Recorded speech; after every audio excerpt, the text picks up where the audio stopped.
All right, everybody, we're going to go ahead and get started. And as people pour in, we'll just let them join as they do. Kim, take it away. Thank you, Jeff. Thank you, everybody. I'm Kim Bischoff. I'm the Executive Director of the Neurofibromatosis Network. I want to thank you all for joining our educational meeting this evening. And we want to especially thank our sponsor, Alexion. Otherwise, this meeting wouldn't be possible. Tonight, we're very fortunate to have Dr. Thomas Wilson joining us this evening. He earned his MD from the University of Nebraska, and he completed his residency at the University of Michigan, followed by a fellowship at the Mayo Clinic. He currently serves as a clinical associate professor at Stanford University, focusing on nerve outcomes, clinical trials, and advancing imaging techniques. Thank you so much for joining us this evening. He also holds one other claim to fame here at the NF Network. He did a webinar for us a couple of years back, and his record still holds. It's over 500 attendees for that last webinar. Thank you so much for joining us this evening. Share my screen here. Let's see if we can get that set. Oops. Well, it's a pleasure to be here with everybody. Certainly an honor to give a talk with this group on a really important topic. And what I'm going to talk about tonight is the project that is ongoing that's been funded by Project Dream. And the idea is to try to be able to better visualize pain. First, to be able to identify the source of the pain, with the idea being that if we can identify that source, that we can potentially improve the treatments and ultimately the outcomes. So my really important disclosure is that this project is funded by Project Dream, which we'll talk a little bit about at the end of the talk as well. But otherwise, I don't have any disclosures for this talk. So to sort of frame where we're at with this, the real clinical question that we're faced with many times in individuals that have neurofibromatosis or schwannomatosis is that somebody comes into the office and they have multiple tumors and their complaint is pain. And we're left then with the question, or trying to answer the questions of, is that pain related to one of the many tumors that they have? Or is the pain completely unrelated to the tumors altogether? And if the pain is related to a tumor or tumors, can we identify which tumor is really the problem? And so when we try to tackle that challenge, there are several tools that we have in our toolbox currently. And so the first thing is we can take a history. We can, ask the individual about what the distribution is of the pain. Can they actually identify which specific tumor seems to be triggering the pain? Or are there any other activities that seem to be the pain-generating activities? With the idea being that maybe that's going to kind of guide us towards where the problem is at. We can then take that history and kind of refine that by doing a physical examination. Are there any spots that we touch? Is there any exam maneuver that we can do that recreates the pain?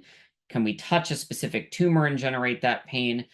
And in some circumstances, that's good enough. We can tell that the individual comes in and they say, look, it's this tumor that hurts me. Okay, that's the easy ones. That's not most of what we're faced with. So ultimately, at the end of the history and the physical examination, we're usually left with the idea that we're going to get some form of imaging. And the imaging that we have available to us right now consists of ultrasound, MRI, and FDG PET, so a specific kind of PET scan. And each of these have their pros and cons and their specific uses when we're evaluating tumors. So ultrasound can give us really good anatomic information and can give us some dynamic information, meaning that you can do ultrasound while that particular body part is moving around. You can see how things change in relation to one another. Sometimes you can get a sense that a tumor is being pinched by something or something along those lines, but ultrasound gives us good anatomic information.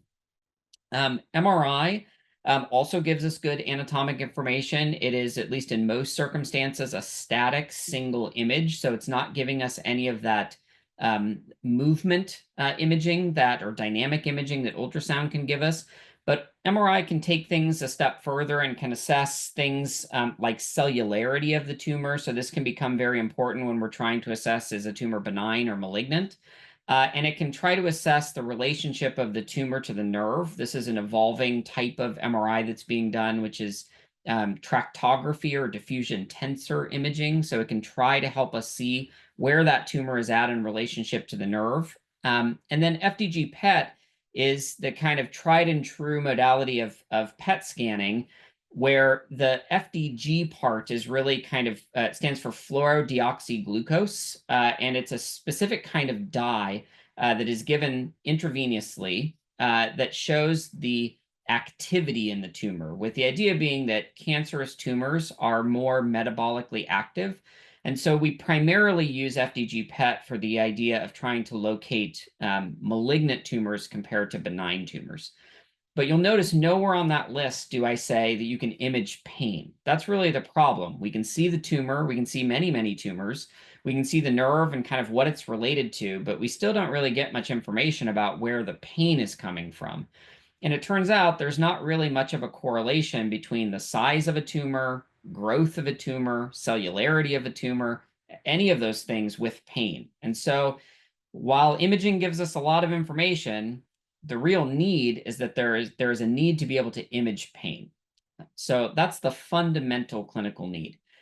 And so in people that have multiple tumors, we want to be able to identify amongst the sea of tumors the painful ones. And even maybe more importantly, we want to be able to identify sources of pain that have nothing to do with the tumors. Why is that important? Well, pain is really a very common manifestation in both neurofibromatosis and schwannomatosis. Pain has been shown in many studies to correlate with greater degrees of disability. Pain interferes with activities of daily living, which ultimately results in patients rating poor quality of life. And in a survey of NF1 patients, 17% were currently being prescribed an opioid pain medication. So, in this day and age where we're trying to minimize opioid prescriptions and addiction and all the things that go along with that, better treatments are needed for trying to treat the pain that's associated with neurofibromatosis and schwannomatosis. So how does that play in to a surgeon like me when we're thinking about how you might address that? Well, we've looked at studies, and when you operate on painful tumors, about 84% of the patients in this particular study had an improvement in their neuropathic pain. And a near 70% had improvement in bothersome tingling. So if you can identify the bothersome tumor, it is very well treated surgically. Now, the problem is that surgery doesn't come free. There are potential complications with surgery. There's recovery associated with surgery. And so if we're operating on the wrong tumor, we're not going to get the outcomes we want. And especially if we're operating on a patient where the pain is coming from some other source other than the tumor, we don't want to be tackling these complicated tumors that can result in neurologic injuries or deficits or even increased pain by targeting the wrong thing. And so again, that gets back at this idea that we really need to be able to have as sure as we can that we're going after the right tumor if we're going to think about operating on a tumor, and thus the need to be able to visualize pain on imaging. So it turns out that when body parts, including tumors, are injured or generating pain, we generate that pain by upregulating several proteins that are involved in pain pathways that sort of signal ultimately up to the brain that something is hurting. And one of those proteins that gets increased at the site of injuries or at the site of pain is a protein called the sigma-1 receptor. And there's a lot of fancy words on the slide. It doesn't really matter. The point is that you can think about the sigma-1 receptor as being increased at sites of pain regulation. And so this raised the idea, could you do something that would label that protein so that when you see increasing sigma-1 receptor as a marker of pain, we could actually see that on some sort of an imaging study?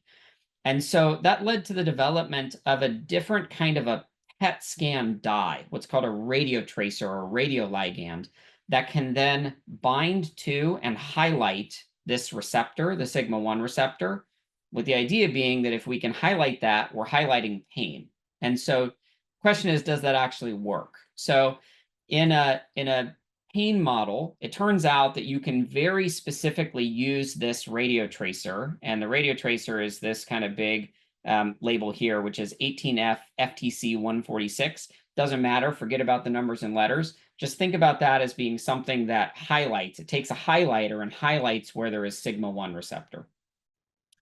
And it turns out it actually does that pretty well.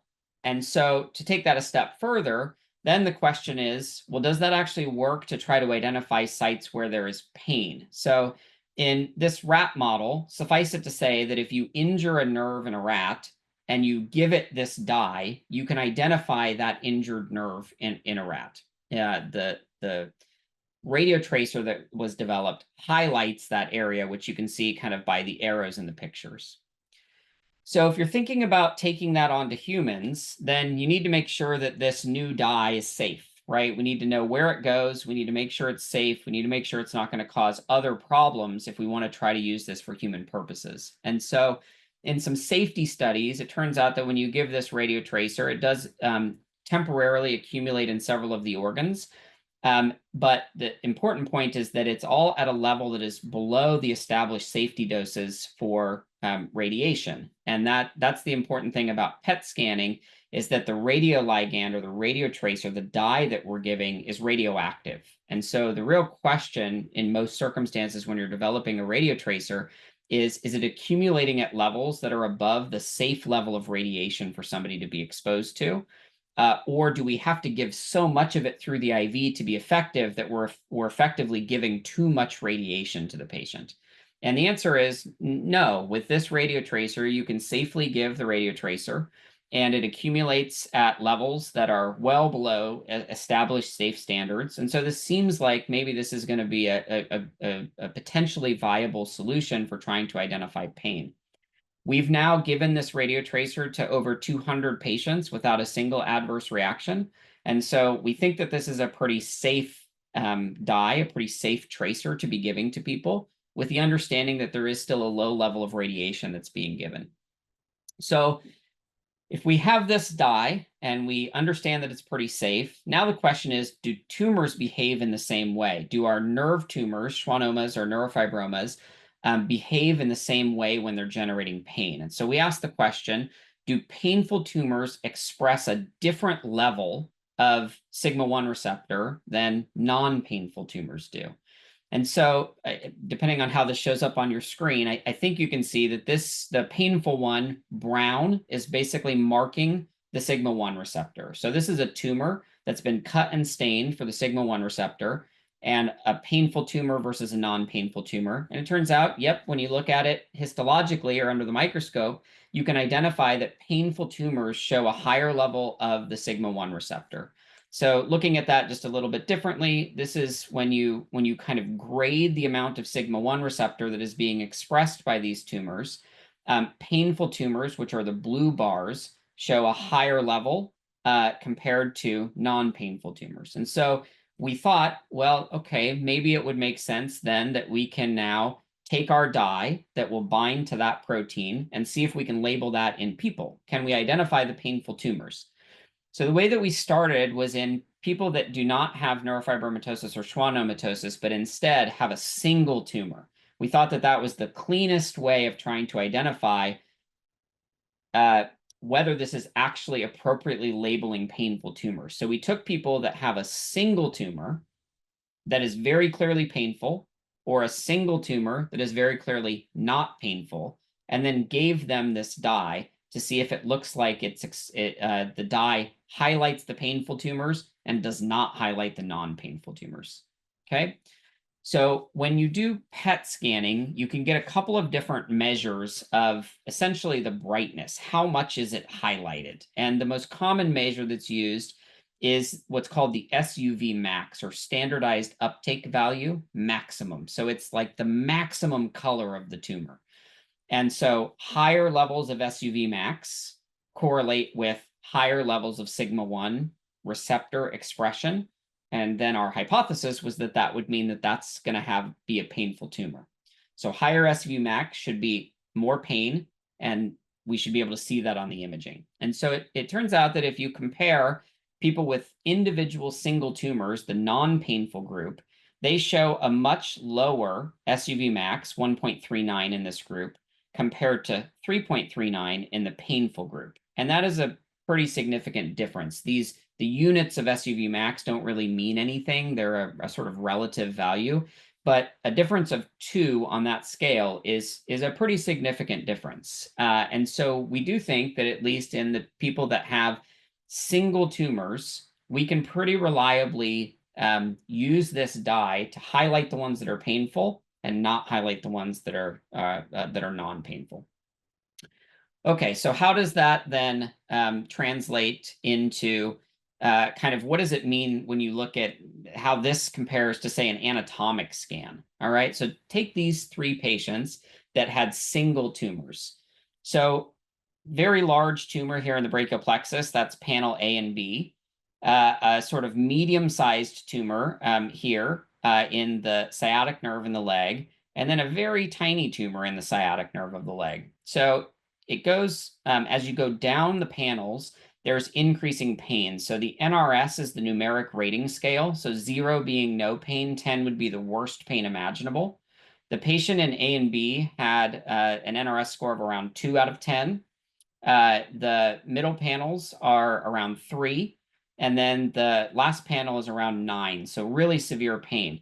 So interestingly, the smallest tumor of them all had the most pain, which I think really highlights the idea that our anatomic scans don't tell us anything about pain. Tiny, tiny tumors can be extremely painful, and big tumors like this one in the brachial plexus can be not painful.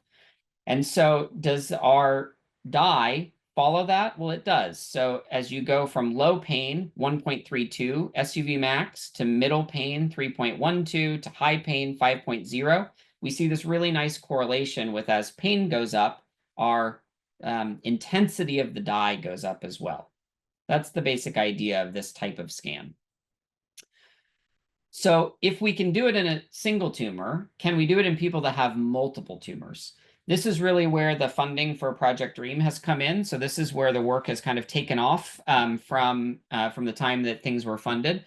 And we've now been able to scan 6 patients. They all have had schwannomatosis. So at least right now, the only data we have are really for schwannomatosis patients and for schwannomas.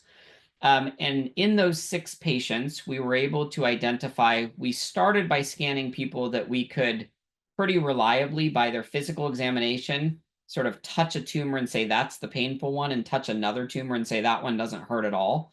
We haven't started scanning people where we don't know where their pain's coming from at all. Again, we need a controlled environment to try to prove that this actually works. So in those 6 patients, we were able to identify 15 painful tumors and 21 non-painful tumors. And then we gave the dye and scanned them, and we asked the question, well, can you tell the difference based on this value called the SUV max? And very similar to the solitary single tumors, we saw about the same difference. The non-painful tumors had an average SUV of 1.47, and the painful tumors had an average SUV of 3.59. So again, about that 2-point difference on that SUV number, which was pretty similar to what we saw in the solitary tumors. So again, pretty reliably identifying the painful tumors from amongst the non-painful tumors. So another way of looking at that, this is a sort of fancy chart, forget about the details of this, but a perfect test would have a chart that goes straight up to the corner and straight across. This is basically a way of showing how often there are false positives and false negatives within the scans. And you can calculate this number called the area under the curve.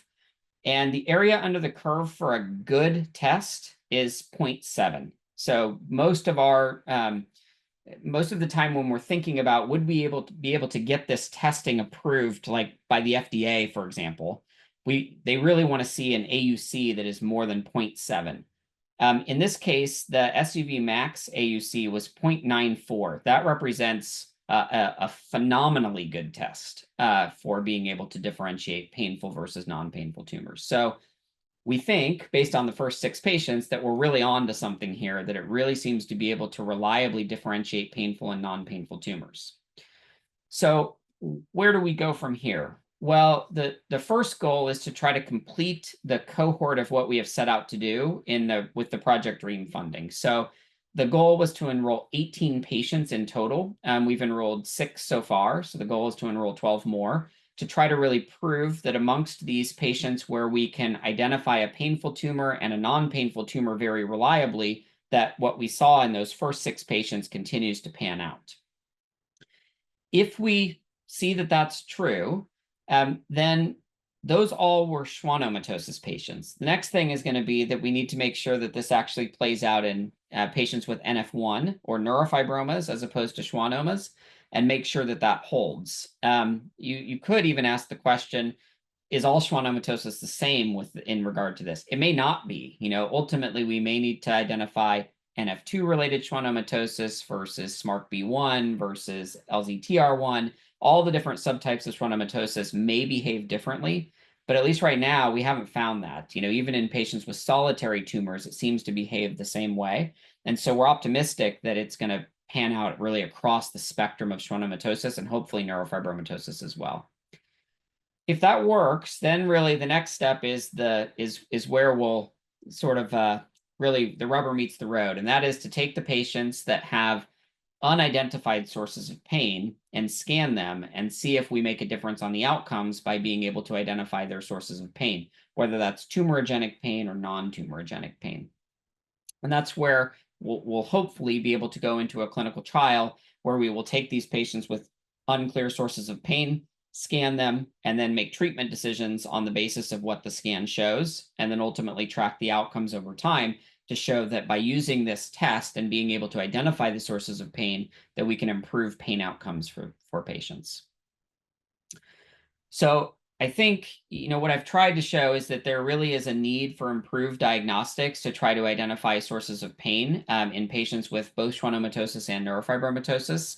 The sigma-1 receptor may be a good target. It does seem to be increased in its expression in painful tumors.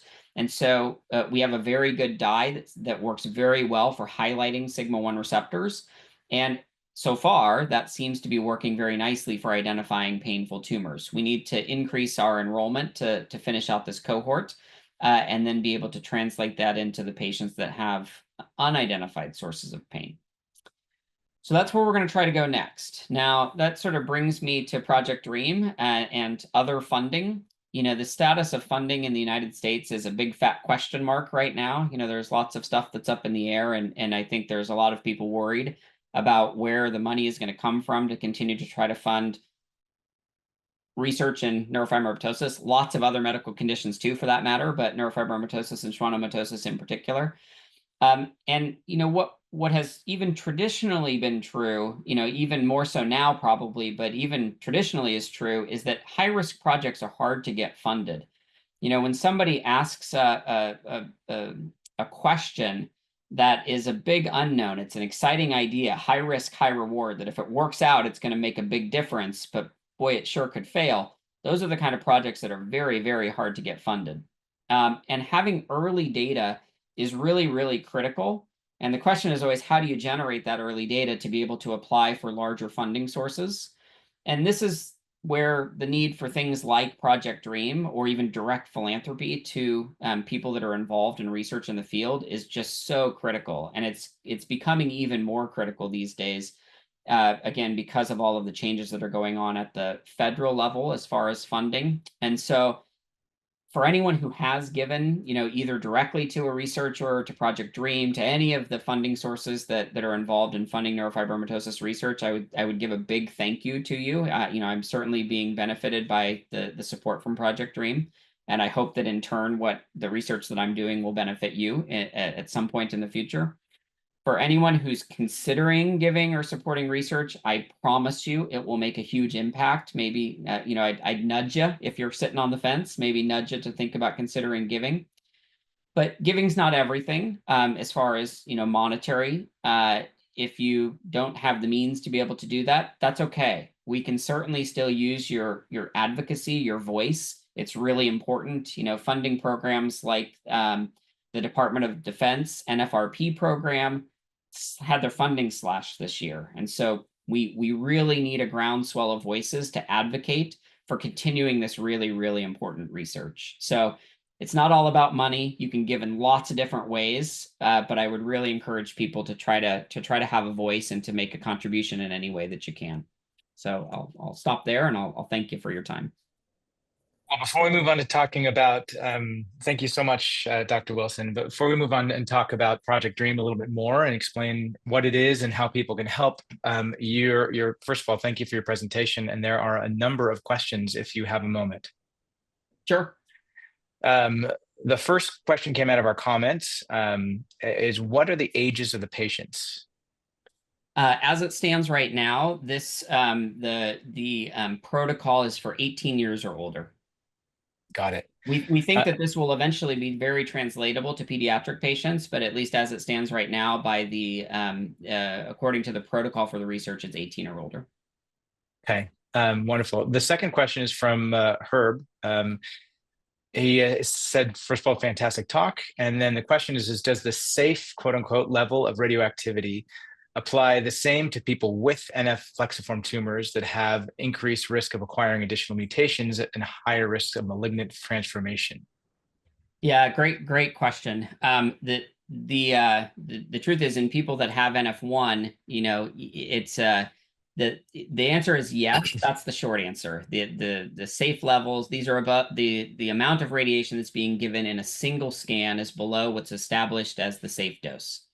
But the real important thing is cumulative dosing over time. And so, in patients that, particularly with NF1 that have plexiform neurofibromas, we always want to minimize the amount of radiation that's given. And so, this would, presumably in somebody with NF1 especially, this would not be used as a scan that is sort of a yearly follow-up or kind of an annual scan. We just don't want to have that amount of cumulative radiation. The one advantage of the way that we've been doing it compared to traditional PET is FDG PET CT. And in a PET CT, you get radiation not only from the radio tracer, but you get radiation from the CT scan. We're using PET MRI, and the MRI doesn't have radiation associated with it. And so we're making every effort that we can to minimize the amount of the radio tracer that has to be given to get those levels of radiation as low as possible. We've done titration studies now to try to get it as low as we possibly can. And we're using MRI instead of CT scan, which also minimizes the amount of radiation. So that's a long-winded way of saying we want to minimize radiation as much as possible. Probably, at least in NF1 patients, this is never going to be something that's kind of an annual scan. You would use it as a one-time check if you really can't figure out somebody's pain. Can I Okay. do a follow-up Go ahead. question, Jeff, on that? So I know that Kat was interested in the criteria. Is there a way for people who might be interested? I know you're recruiting 12 more individuals for your study. How can we learn more about what the criteria is and how to reach out to you? So this is, it's listed as a clinical trial. So this is published on the clinicaltrials.gov. If there would be a way that I could share it with the group, I would be happy to. It's both on the Stanford Clinical Trials website, and it is also posted in the clinicaltrials.gov database, but I could give you the specific links to those if that could be shared somehow. We can share that out with Absolutely. the list of attendees. Absolutely. Yes, I can do that. Okay, thank you. So the next question is actually an add-on to the previous question. So question is about whether there's any indication that malignant transformation in painful tumors would have a different dye uptake rate. It's in some ways a very, very hard question to tease out. As we know, malignant tumors tend to be very painful. That's at least not all of them, but the majority of them. And so the question, I guess, in this circumstance would be, is the malignant transformation what would be reflected by an increase in the uptake of this dye, or is it really just that it has become a painful tumor because it's malignant and that's what it's seeing?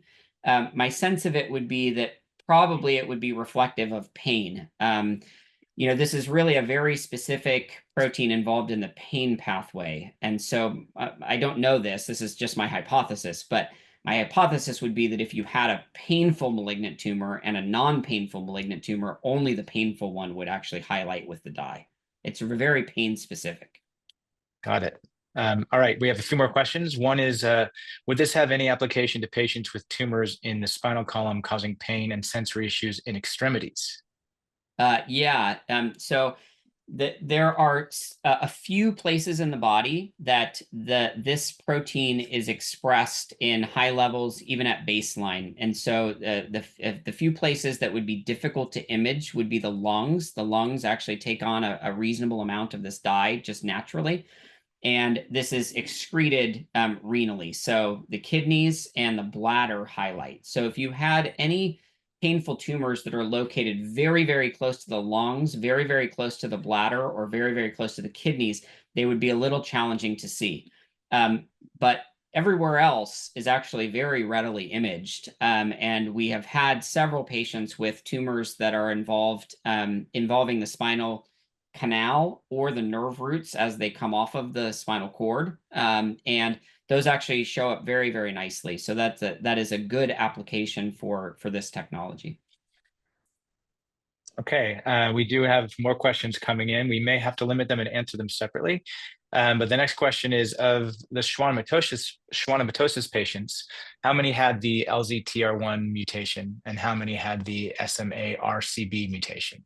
Yeah, so interestingly, we have only just very recently started routinely genetic testing all of the tumors. And so for the first 4 that we scanned, we didn't have the genetic makeup. They were diagnosed clinically as having non-NF2 related schwannomatosis. They didn't have those first 2 patients did not have, sorry, first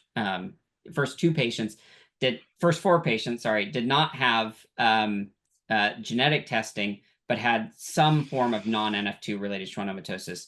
The 2 more recent ones, we have now started doing genetic testing on all of the tumors that we're sending.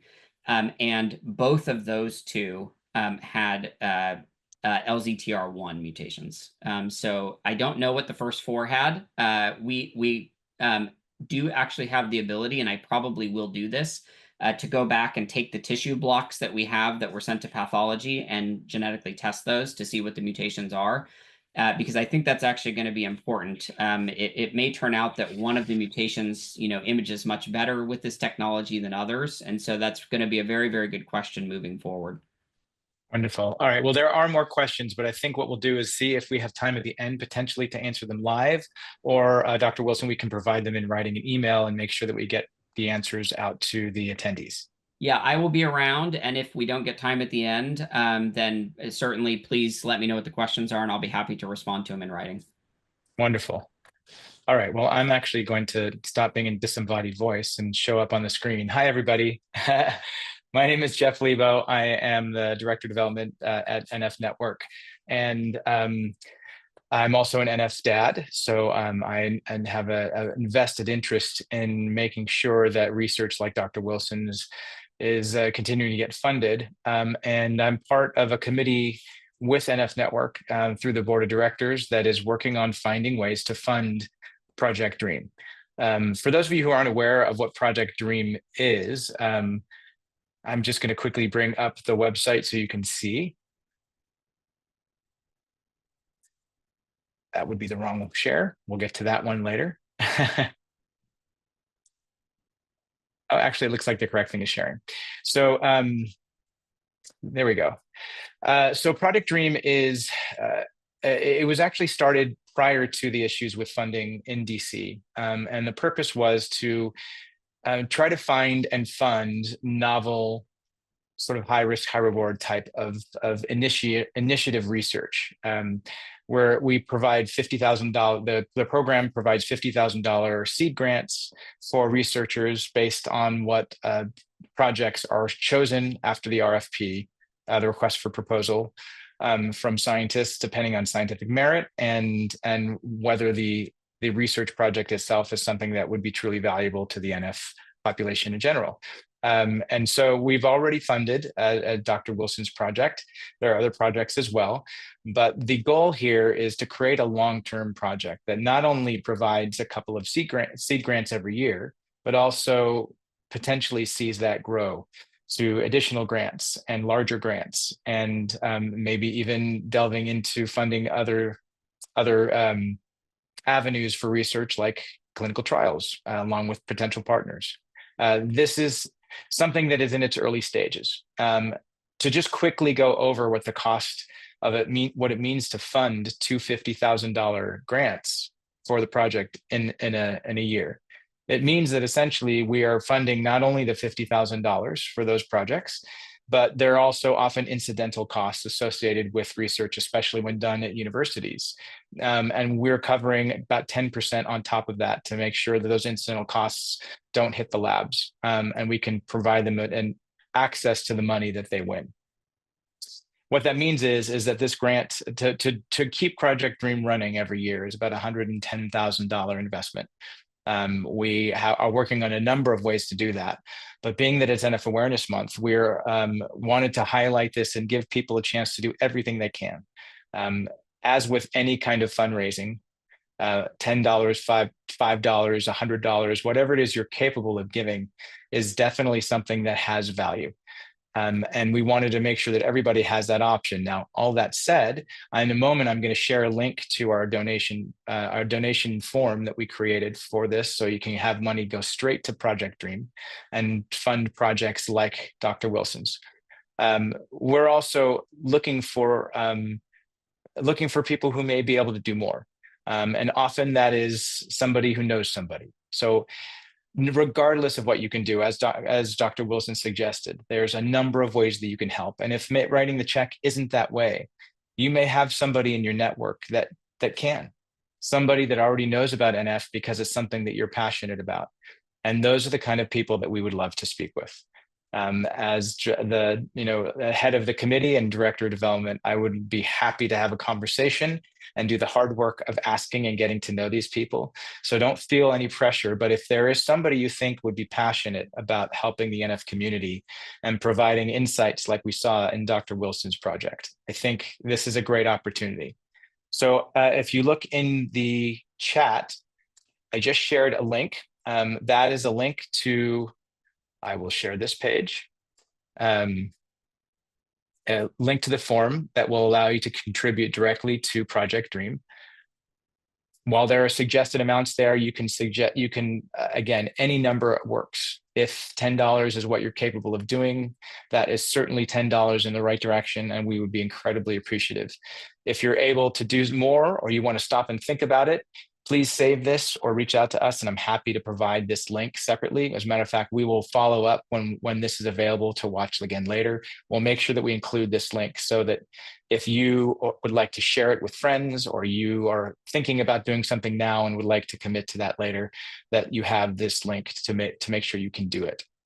The goal for us is to try to raise enough to not only keep us going every year, but to always have an extra year available to us.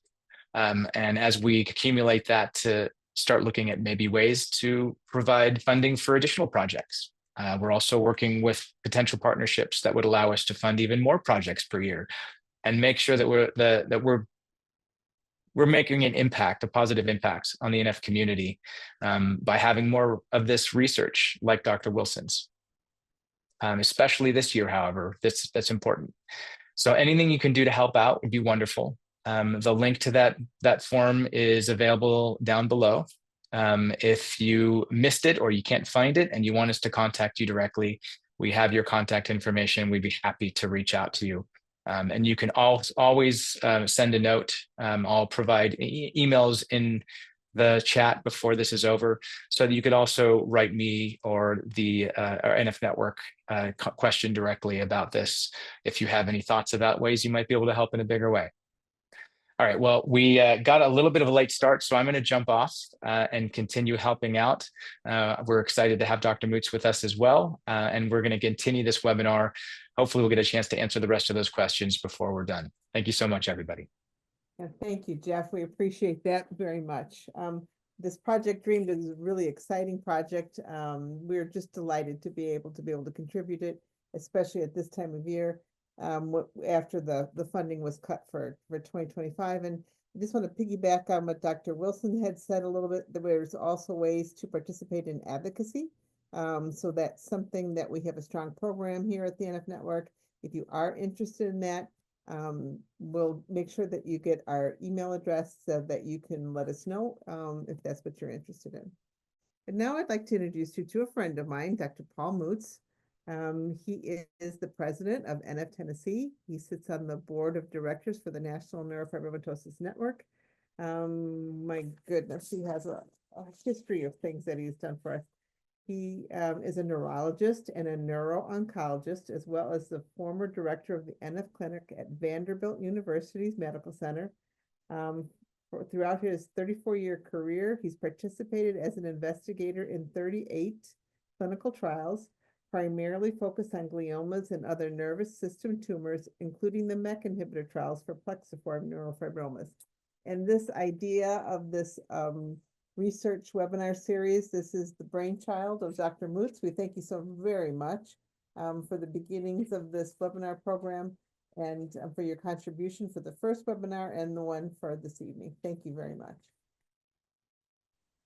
Well, thank you, Kim, and thanks to NF Network for doing this webinar series. It's a great way to show people what NF Network is supporting in research and teach people about what's going on, and really appreciate the opportunity to do this. And I still work a computer like about a 3-year-old. So let's see if we can actually put my slides on the screen. So my talk is really to talk about and highlight the issues of barriers to participation in clinical research related to NF. And it's really kind of a next step from the talk that was the first webinar, which was involved in finding trials. And I must say, in my background, the experience I've had with trials is largely in oncology type settings, treatment trials, and you'll see there's a kind of a heavy bias in the discussion that I have that stems from that. But we asked people in our community here their impressions or feelings about research, and there was a very high level of positivity, and a lot of people responded very strongly. They were glad that there was research about NF in Tennessee, and I think this is widely, generalizable. But when you talk to people more, there's also a lot of issues that come up. Oh, is this a good thing for me to do? I'm not sure. There are a lot of practical issues, barriers in time and expense, and if you have to travel to a major medical center, things like that make it just not the obvious thing that everybody is going to really be motivated to do or able to do. What you'll find if you didn't is those two slides, if you didn't know it, were part of my presentation back on April 2nd when we talked about finding trials and also about decentralized trials, which is Dr. Vanessa Merker's contribution that was really nice. And here's the link for that. You can go to YouTube and watch that presentation, and I'd encourage you to do that if you weren't part of the audience when that was done on April 2nd.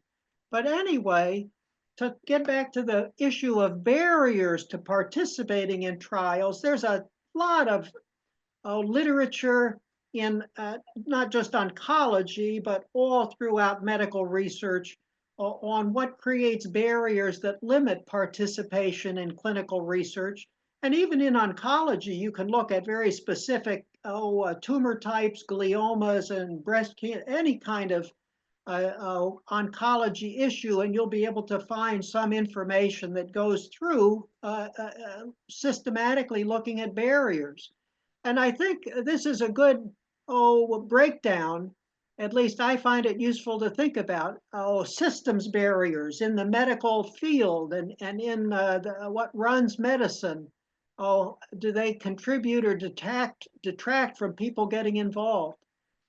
Clinical trial design and the formation and how they're run and what's required and eligibility, all of those things are big parts of barrier formation.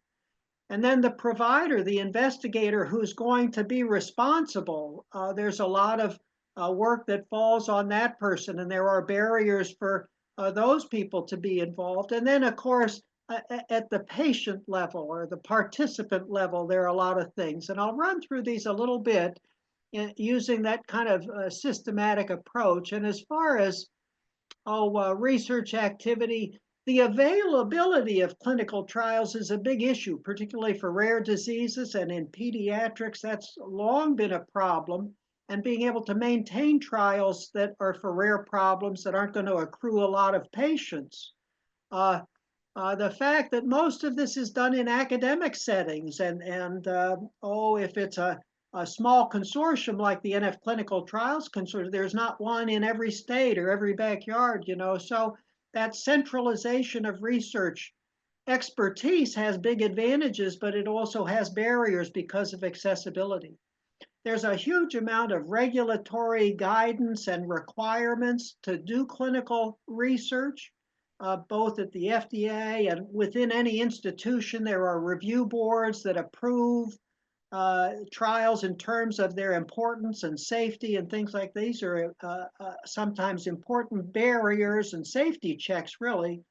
And then there's the cost and the infrastructure required within an institution to run a trial. And these are these funds that you're talking about for Project Dream don't really touch on this part of it very much, but the added expense in terms of people and keeping data and all of this is really a lot. So some important barriers on the systems level.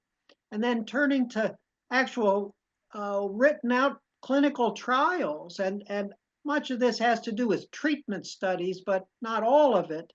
And, they're kind of complicated sometimes. Are they single or multiple treatments? Are there controls, or what type of controls? Those can be issues that people, find difficult or don't really understand well. Eligibility criteria. Here we're talking about age related to patients. And for NF, we want trials, that include young people and all different ages. And that has its own kind of limitations or barriers sometimes. And then the choice of what kind of treatments or scans or blood tests, how is the trial done and what are the endpoints? These sometimes are important barriers that prevent people from getting right on board. For the provider, the investigator, well, even knowing about all the trials that are out there isn't exactly easy. They're not everything that just pops up on your email or so. You really have to be aware and interact and connect with people and make an effort to find what's all available for your patients. And to conduct a trial, to have time aside from your clinical work to do research and do the administrative and regulatory things, that's an issue for providers. And these next two items, the multidisciplinary teams that are involved, particularly in oncology, but a lot of other fields too. And when you add to that pediatric and adult trials that overlap, particularly in the adolescent and young adult age, which is really important in NF, to have those groups organized in a way that they function well is an important barrier still. And then really critical in doing clinical trials is for the patient and the physician to have a good working relationship, and for the patient to trust the physician in their recommendations, and the belief that this is really something valuable for the patient. If you're meeting a new physician, an expert in NF for the first time, and they want you to do a trial, it's like, well, how do you know that's the best thing for me? That's an important question. And then moving on to barriers that come from the patient side of things or the participant side of things. There's these real practical things: time and travel, financial issues, insurance, and also the fact that minority patients and patients who are in low socioeconomic categories don't have as good an access to healthcare in general, and their access to clinical trials is even lower, I think. And you can look and see in many of the studies on barriers that these are important parts of what limit people from getting involved. Then there's how much does the participant or patient understand? And these are complex things, the formation of trials and the structure of them, randomizations, placebo, blinding, and all of these things. And another part of the understanding of it is there a good appreciation for the value of doing research? Does it help me as a patient? Does it help my family, my community? You know, is there really some value in it? Or is it just somebody else who wants to learn something that really isn't of benefit to me?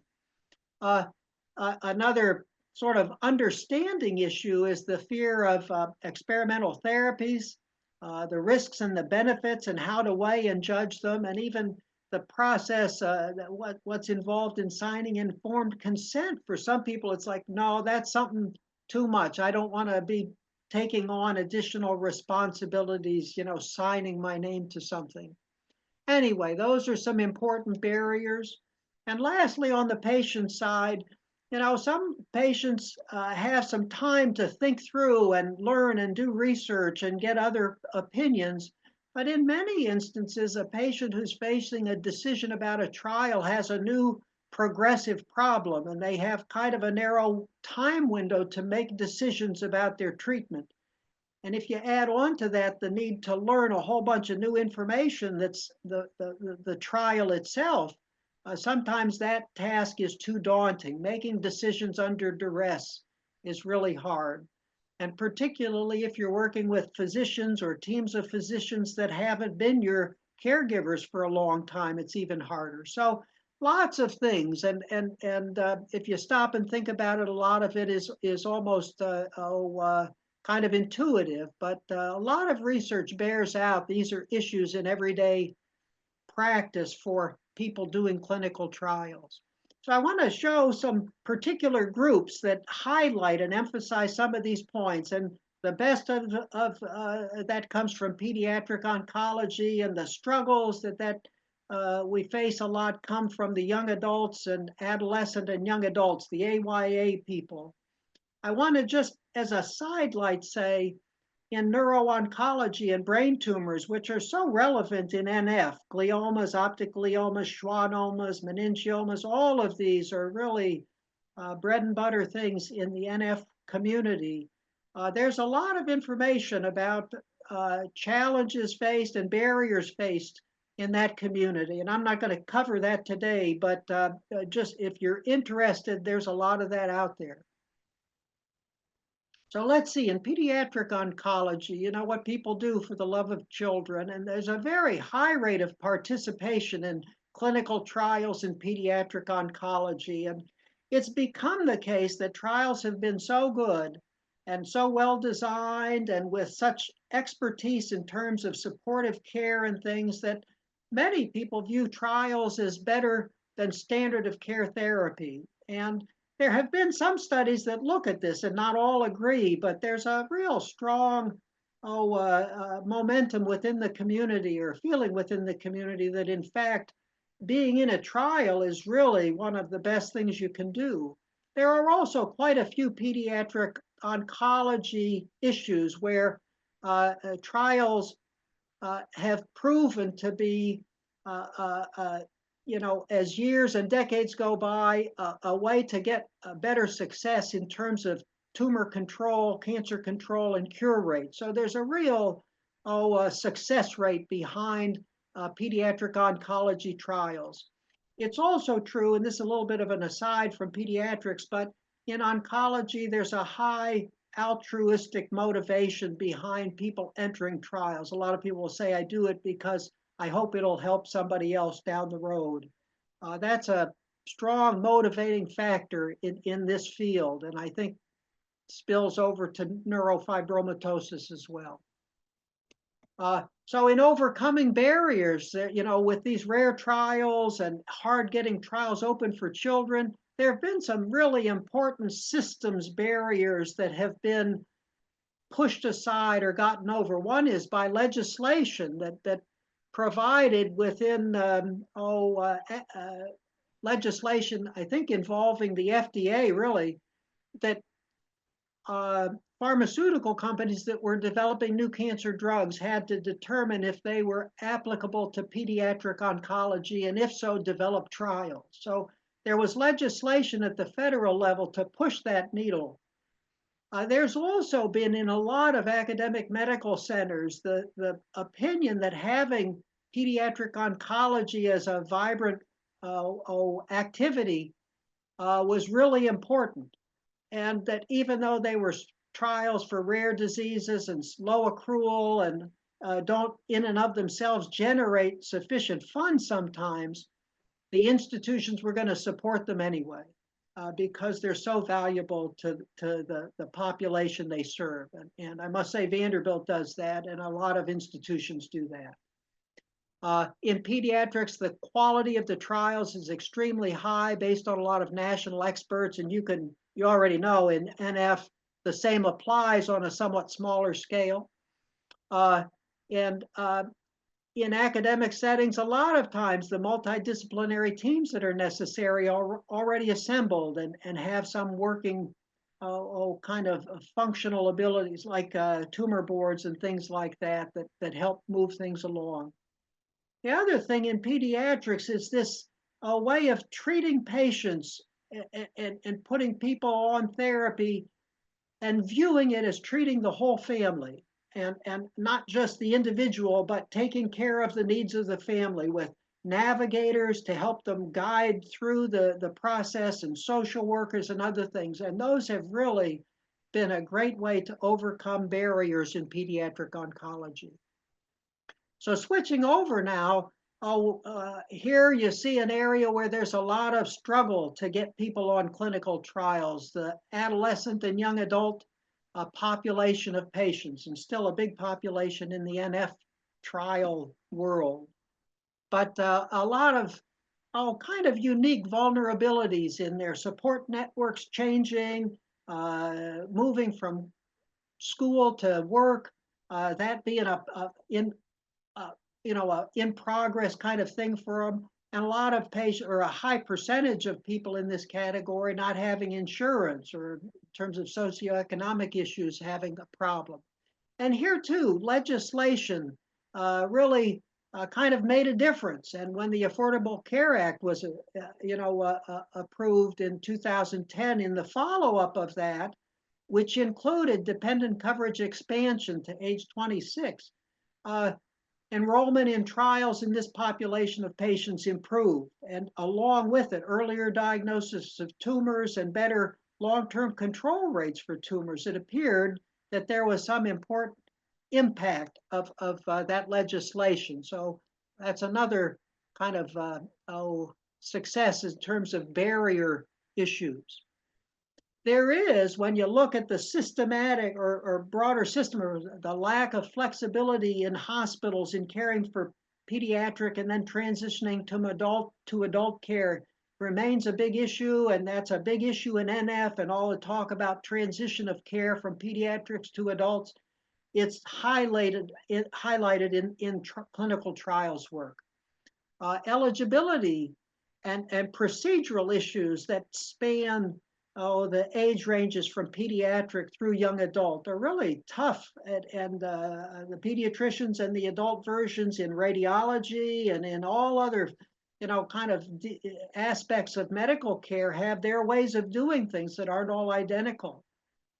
It has been found that to have at your institution an investigator champion who really fights for the adolescent and young adult population or for programs in that group has made a big difference. Just like at the patient level, navigators and social work support and these kinds of things have made a big difference.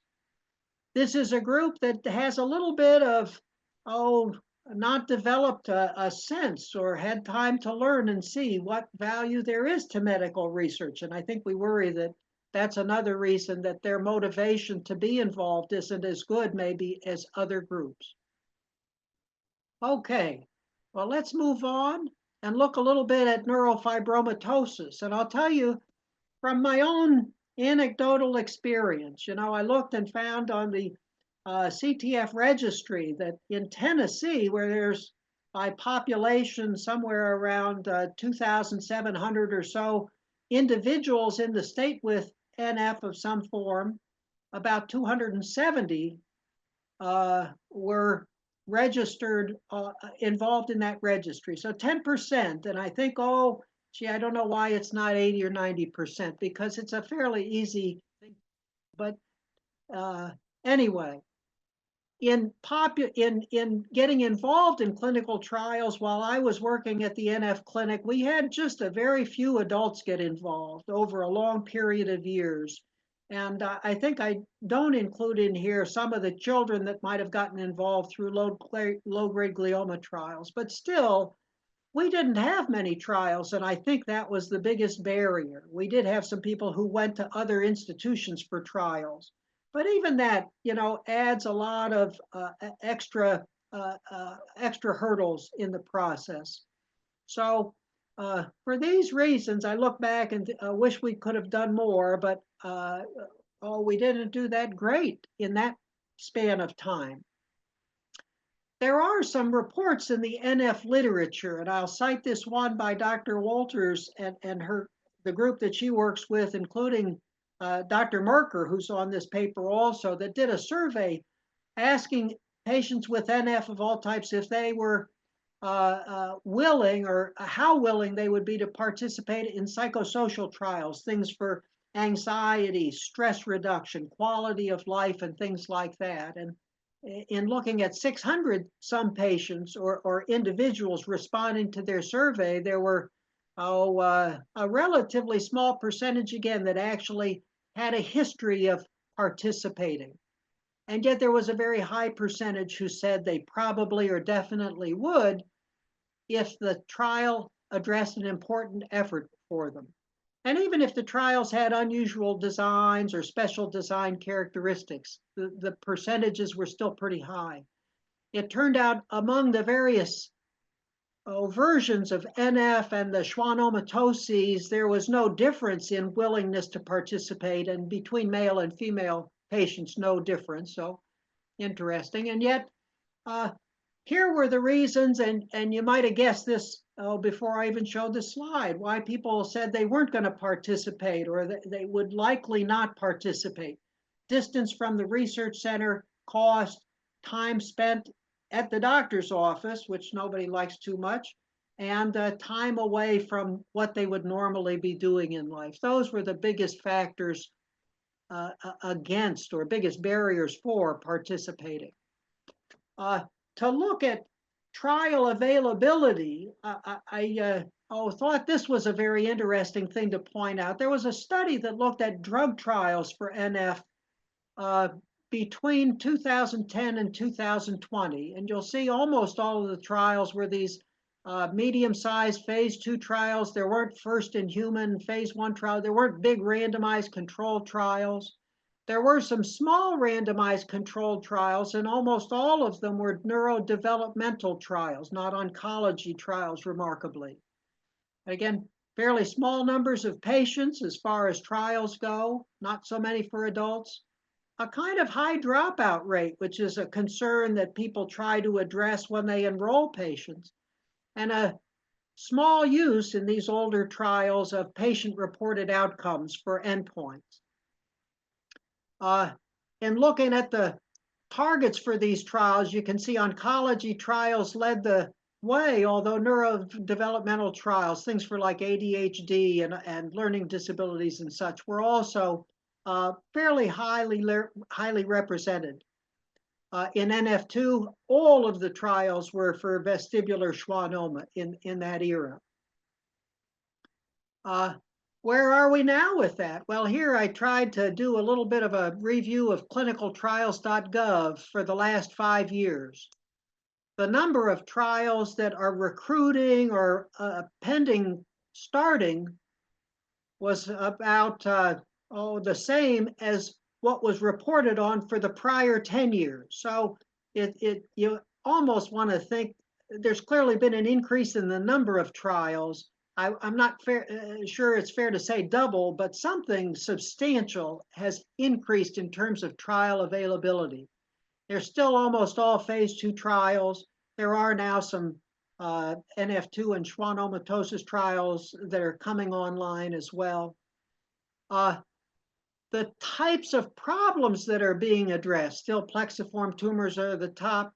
Cutaneous neurofibromas has gone from almost none to a really substantial proportion. Still, oncology work is where the trials have clustered the most. And remarkably, at least in what's new and showing up right now, I know there are developmental, neurodevelopmental trials coming along, but none that showed up right now. Biomarker things, and I think Dr. Wilson's trial would fall into this category, are a big part of what's underway right now. Another way to overcome barriers has been to get trials out to the people rather than having everybody come to the major medical center. And in the discussion by Dr. Merker in April, this was entirely what she was talking about, decentralized trials, which she's a real expert at. And again, if you weren't able to see that, it's worth going back and looking at her comments about decentralized clinical trials. One other great way to participate is the response evaluation in neurofibromatosis and schwannomatosis program. This includes experts from all fields that are relevant to NF and patient representatives on all the committees that they show here. It makes a big difference to have patients involved in setting out, well, what are the priorities in terms of response? And what's a good outcome? And if you want to join, she's glad to have her email up here. There are some people in the NF network community, and also Rachel Mindrup, I like to point out, because she allows me to use her portraits in my talks, and I thank her for that. So some conclusions, there are barriers to participation and these are widely recognized and actually heavily studied, looking for ways to reduce them. And I've kind of mentioned here again, wide systems level barriers, trial design, provider and patient level barriers all contribute to limiting participation. For many of these, there are good solutions, although the best solutions include multiple levels of alteration, really. High levels of participation bring more attention to the barriers. That's one of the spin-offs that's really important to realize. Another thing that's an important spin-off is that, particular to NF work really, but in other fields as well, if you have successful trials where they're good, high quality, and really informative, like the MEK inhibitor trials, you get more trials. It really creates a momentum, and you may not see that as an individual sitting and watching, but if you're a researcher doing trials on F, you know that just without any doubt. The Clinical Trials Consortium, our best experts, have united to do really excellent trials. And that's another thing that the quality of it, I think speaks well of and bodes well for the NF community. Decentralized trials, making some kinds of research more approachable to people wherever they are, is a big part of new developments and a good way to reduce barriers. And then advocacy groups and patient involvement makes a big difference in all of these different ways: legislation, funding, and trial quality. And so what can you do to help overcome these barriers and to be advocates like Kim was talking about? The NF Network has a wonderful advocacy program. Advocating and getting legislation passed and funding passed really makes a difference. You can advocate at the local level, and state levels too, but I was thinking here more about at your local institutions, medical centers, to have trials for NF and for rare diseases in general, to have navigators and investigator champions for these kinds of things makes a big difference in the institution. And programs that specifically highlight and promote good care and transition care for the AYA group. Learning more. If you know more about clinical research, you're more likely to participate. And you get an appreciation for the fact that it brings in added safety and added expertise to your care, and it benefits the community a lot. So the more you know about it, the more likely you are to participate. And then to participate, there are now a lot of different ways, like the registries and survey research and decentralized things. Involvement in trial design. I think people ought to be looking at clintrial.gov and these other ways to match to clinical trials. I think to do that a couple times a year is a really good idea.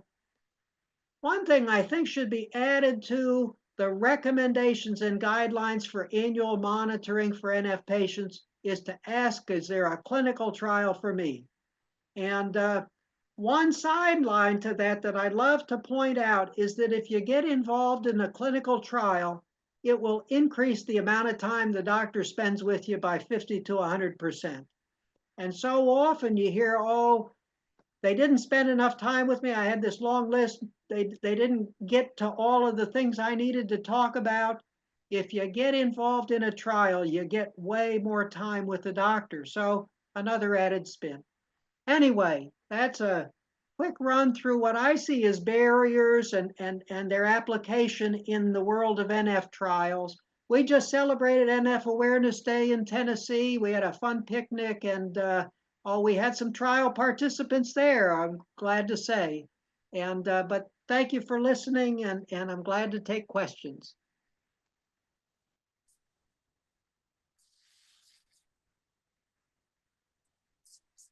Thank you, Dr. Moot. We do have a couple of questions. They're in a few different places. So we have a question from Alana, it looks like. And she's from California. She says she has seen a neuro-oncologist, but he has basically dismissed her. Alana has her hand up, so if you give me a moment, I can just quickly unmute her. Maybe she can ask a quick question live.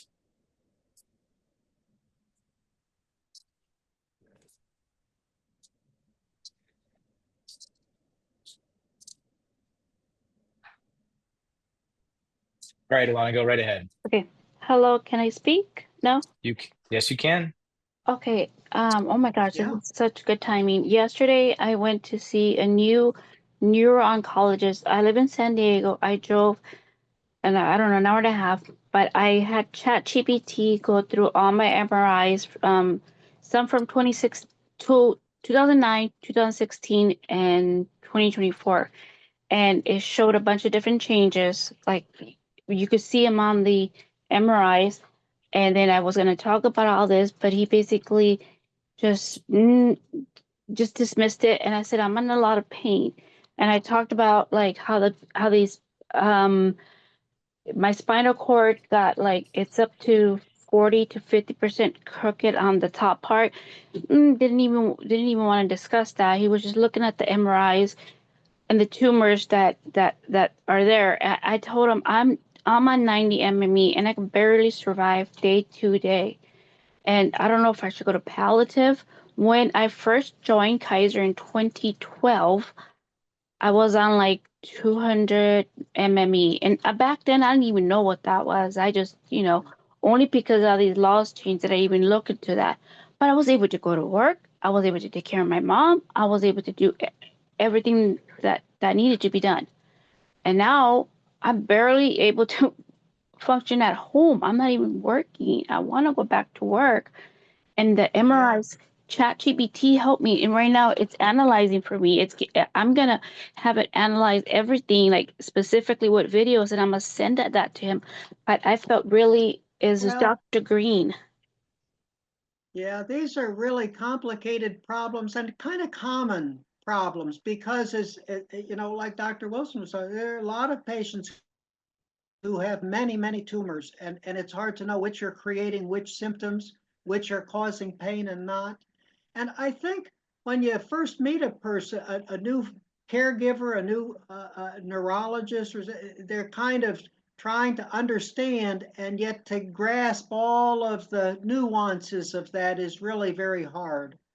And I'm kind of wishing there's a way for you to reconnect and to say, I was dismissed. Oh, I just hate to hear that because, oh, it'd be good to kind of make a connection and build a relationship so that, oh, the things that are changing or developing become apparent. It's not like a one-time snapshot. So if there's a way to make that relationship go further, that would be my first thought is, oh, how can you get from a one-time quick visit or snapshot to really over a time frame what's developing? I don't know. It's hard to be too helpful in this scenario, in this situation, but that's, I think, the way to get better care.